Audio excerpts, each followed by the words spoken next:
One of the first things you're probably going to want to do when you get that first news is that you want to just storm out, pack a bag, and go. Okay? This next step is about what not to do. You do not want to move out. And let me tell you why, okay? Hey, and howdy, folks. Yep, hey, Coach Mike Mack here for yet another episode of our Drive to Thrive podcast. This is season 2. Yes, season 2. And of course, this is where breakdowns become breakthroughs. Now, if you've been riding with me and Gio since season 1, we bring the raw, the real in the stories from out there on the road. But this season, I'm going to walk you through a divorced dad's roadmap. Now, from that moment that the divorce bomb it drops until the day that you're back in the driver's seat, driving with power, with passion, with purpose. Okay, that's what we're going to help you do. Now, you all know that I bleed trucker, okay? It's my main vein, of course. Now, but for today, I'm going to park the big rig, okay, and all the metaphors that having to do with the big rig, okay, just for a little bit. And instead, I'm going to pull out an old volunteer EMT jacket, okay? Yeah, because that metaphor having to do with being an EMT in the ambulance, that's about to save your hide. That comes from the back of an ambulance, all right? Now, you might be thinking, come on, Mike Mack, what does an ambulance have to do with the mess that I'm in right now? Okay, stick with me. Don't worry. I've been on the scene of quite a few different accidents, bad car wrecks, smoke billowing out, twisted metal, people freaking out, they're in shock. And I learned really quick what to do and what not to do in those first critical moments, okay? Those first few minutes can save lives or it can cost lives. Well, when that bomb of a divorce drops, when she says, I'm done, when you get served papers, or maybe you discover that something else that shatters your world. And that right there is your crash scene. Okay, you went from cruising down the road, here we go, I know, cruising down the road, cruising down the highway, in an ambulance, of course, to being upside down, well, in the case of my rollover, sideways in the ditch. Those first 24 hours, that's your triage window. Now, today, we're going to talk about how to avoid making all those mistakes in those first few hours that can cost you your kids, it can cost you finances, it can cost you your future, really. So here's what we're going to do. We're going to stabilize you, okay, brothers? We're going to stop the bleeding. We're going to protect the scene, and we're going to set you up to walk out of this wreckage alive, clear-headed, and ready to drive forward, okay? Now, when you show up at a crash scene as an EMT, there's 3 main priorities that you got to worry about, okay? Now, if there's bleeding, you got to stop the bleeding, okay? You got to make sure that they're breathing. It's like the ABCs, right? Airway, the breathing, bleeding, circulation, okay? The ABCs. Stop the bleeding. Protect the airway. Make sure that the person is breathing, and you got to stabilize that person for transport to the hospital. What you don't do is go around asking about their insurance or, hey, let's make some plans for you to be rehabbed, okay? No, you handle what's urgent in the right order. And it's the same here, guys. It's the same when it comes to the divorce bomb, okay? And a mistake that a lot of guys will make is trying to fix everything in the first few hours, first day, calling lawyers and trying to figure things out, texting these emotional books or novels, telling everybody all about the dirty laundry or you storm out. The adrenaline that gets to be pumping, the pain, it's hot right then, right? And you want relief. But triage is not about relief, guys. It's about surviving. Okay? So here's your divorce crash scene checklist. Okay? 6 things. 6, count them, of things to do. Well, there's some things not to do as well in those first 24 hours. That's your window. Okay? In trauma care, uncontrolled bleeding, it kills quickly. Okay? In divorce, here we go. Uncontrolled emotions can do the same thing. See what happens with emotions, especially in this first little bit, you have a fight, flight, or freeze kind of things that happen, okay? And none of those things help right here, okay? That's what I want you to know right now. I've been there. My story, my wife suddenly left with the kids. I didn't know where they were for about a month, and I was freaking the out. Okay, yeah, I use the F-bomb every so often, but this is about being able to go from that trauma to being able to, and I had a lot of trauma, okay, and I did a lot of stupid things, and I want to help you to be able to control the bleeding here, okay? EMTs are there to help you to control your breathing, okay? Breathing, you're like, what in the world are you talking about breathing? Think about it for a second. When you are stressed out, what's your breathing like? You don't even think about it when you're in that fight mode or flight mode, or you're freaking out. And I can feel my muscles tense. Your breathing is real shallow. And so here it is, breathing. The first thing, it's about the airway, all right? A slow inhale through the nose. I call it smelling the roses, right? Slow for about 4 seconds. And then you hold for 4 seconds. And then you exhale like you're blowing out a candle for another 4 seconds. It's called, and then you hold it after you exhale or blow out the candles for another 4 seconds. It's called box breathing, okay? This sends signals to your nervous system, okay? It's going to create space for you, okay? It's like, I need a minute to process this, okay? This is instead of sending all the novel, it could be simple as this. I need a minute to process what's going on. Let's talk later. 3 words right there. Let's talk later. See, you're not running away. What you're doing is you're buying time to think. Your first reaction is rarely, I mean rarely, your best move here, okay? That's the breathing part. You got it? Breathing. And it's about emotional regulation right there. Next step, that's your first step. The next one, say less, okay? Say less. When you go to a crash scene, movement can worsen injuries, especially any kind of spinal injuries, okay? In divorce, words are the movement. The less you say, the better you will be. In a crash scene, the less you move, the better off you will be. Take a breath, smell the roses, blow out the candle. It's going to buy you time. Say less. Emotions, they're going to want you to start to explain and argue and fight and try to convince. No. Your strategy here is silence. Silence is powerful. And the words that you do say, keep them short. Stay with the facts. Okay? In fact, it'd be like something like, I hear what you're saying. I need time to think. Okay? Or how about this? How about a text that says, I'm not ready to have this conversation yet. Let's talk later. Let's talk tomorrow. Let's talk in a while.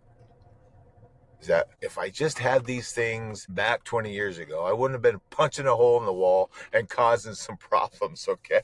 One of the first things you're probably going to want to do when you get that first news is that you want to just storm out, pack a bag and go, okay?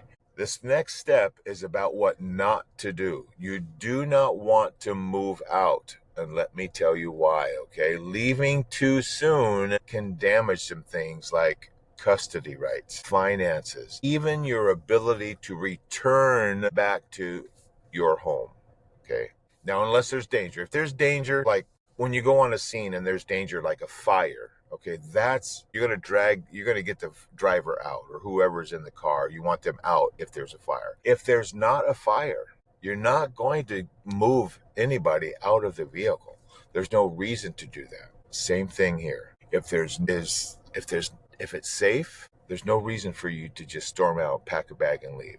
Okay? You want to protect your home, okay? You want to be able to consult a lawyer. This is where Geo comes in, okay? And that's going to be a whole nother, we've had a podcast about choosing lawyers. You don't want to give your ex, or soon to be ex in this case, any ammunition for the gun that they have, all right? That is just pure and simple. You don't want to do that.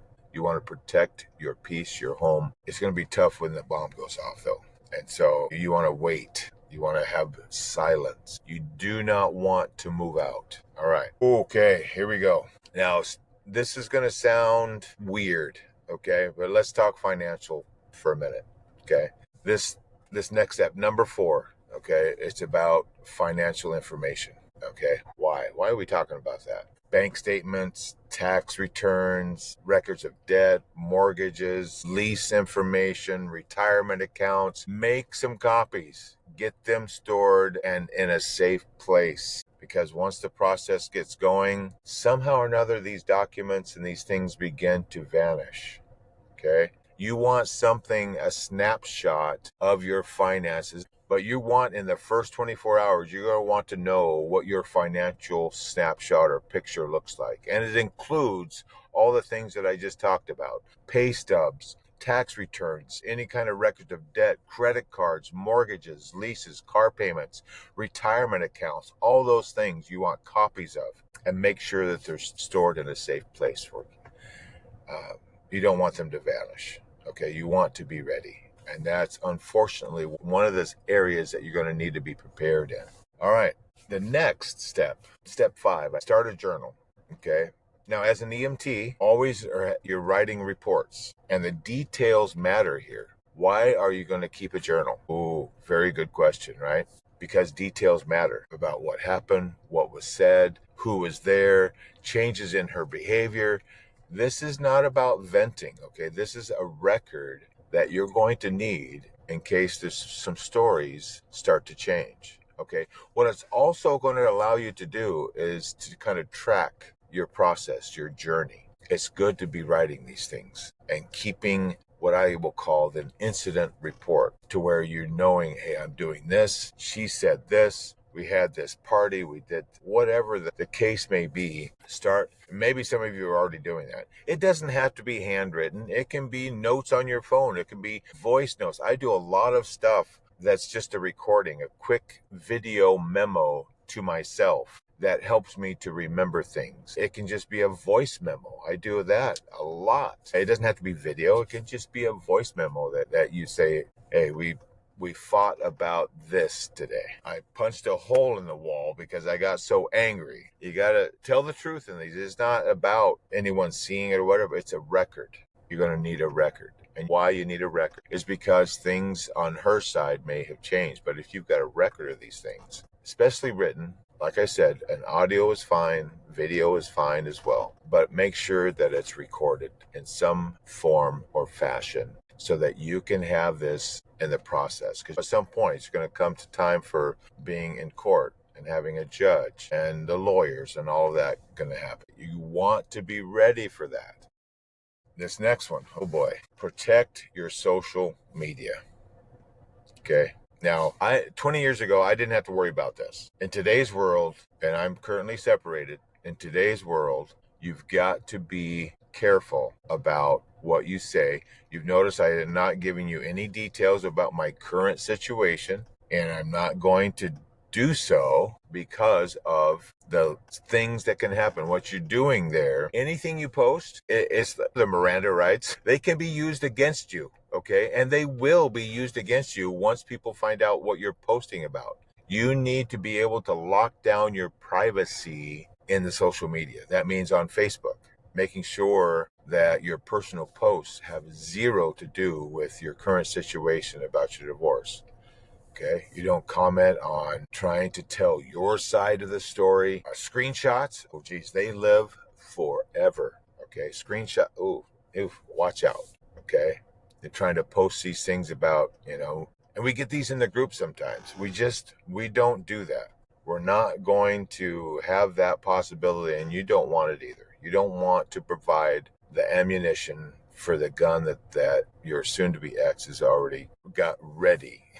Okay, you just don't. You don't want to be stalking her profile either and being tried to comment and do. Just no. Social media needs to come to a complete stop if that's what you're doing, because it's going to get worse for you if you do that. That's about all I can say about that. Be careful about your social media posting. Yeah. So the first 24 hours, guys, it's not about winning. Okay? It's not about losing. It's about stabilizing the scene, okay? You're in the wreckage. You've got to stop the bleeding, meaning the emotions. You've got to be able to stop the emotional bleeding. Protect the airway, right? The breathing. You've got to ready yourself for the road that's ahead, okay? Here's your checklist. Breathe. Box breathing. Say less. Okay? Much less. Silence is golden. Stay put. They'll be packing a bag and leaving. Stay put. Gather your gear. Okay? Gather your financial gear. Write it down. Journal. Lock it up. Social wise, right? Lock it up. Look, I've been where you are. Okay? The shock, the confusion, the anger. But I've seen men come through the divorce process stronger. It took me a long time. It took me a lot longer than I needed to. It's because I didn't have the group that I didn't have the connection, the community that we've got now that we're building. These men that's making it through in a much better way, it's because they've made smart moves when it counted. In the midst of the wreckage, they were able to control their breathing. They were able to make proper decisions and protect and lock it up, all the things of that checklist. Okay, now, so I am going to break my own rule, okay? I'm going to bring the trucker back in for just a second, okay? It's okay. Because just like in a crash scene, okay, when the rig is totally wrecked, the load is scattered. I've got pictures. I've been in a rollover accident where the load got scattered all over the end of the ditch, okay? You don't get back on the road, just start the engine up and go again. I'm going to say that again. When you're in a crash, especially in a rollover, in a big rig, and there's stuff everywhere, you don't just get back out on the road and start driving again. You don't. I ended up in a motel for over a week after my rollover accident. It's something that takes time, okay? That first 24 hours is the triage window, okay? Your rig's probably going to look different after this wreckage, all right? You've got to be able to take that breath, stop the bleeding, okay? Secure the cargo. And then it's probably going to be a totally different rig when you roll out again, okay? Your rig, your life, it's still yours to drive, but it's probably going to look a bit different once you do, okay? It doesn't have to be perfect, but what you do need to do is try to find a way to be calm. Breathing will help you do that. Protect the scene. And this next episode, we're going to be talking about moves. Yeah, money moves. Okay, now look. Coach Mike Mack here. Yeah, my first solo attempt. Hopefully it comes across okay. Yeah, I'm sitting in my car just enjoying a little bit of morning time here. This Drive to Thrive podcast is where breakdowns become breakthroughs, my brother. If you find this podcast helpful, please share it with a brother who's been blindsided. We've got a convoy out here, and no man, no brother needs to be driving solo out there. You just don't need to do it because we have the brotherhood. And then when one brother breaks down on the side of the road, we've got other brothers that can stop and help. And that's what this Drive to Thrive podcast is all about. It's helping you to get through. I had to do it. I had to come back to trucking, right? But I love you, my brothers. I appreciate you. Just remember those first 24 hours, the triage is important. And hey, drop checklist in the comments, and I'll get you like a PDF quick guide to help you remember the checklist and some easy ways to be able to remember those 6 things not to do and things to do. You'll have a great rest of your day. I'm going to see you next time here on the Drive to Thrive podcast.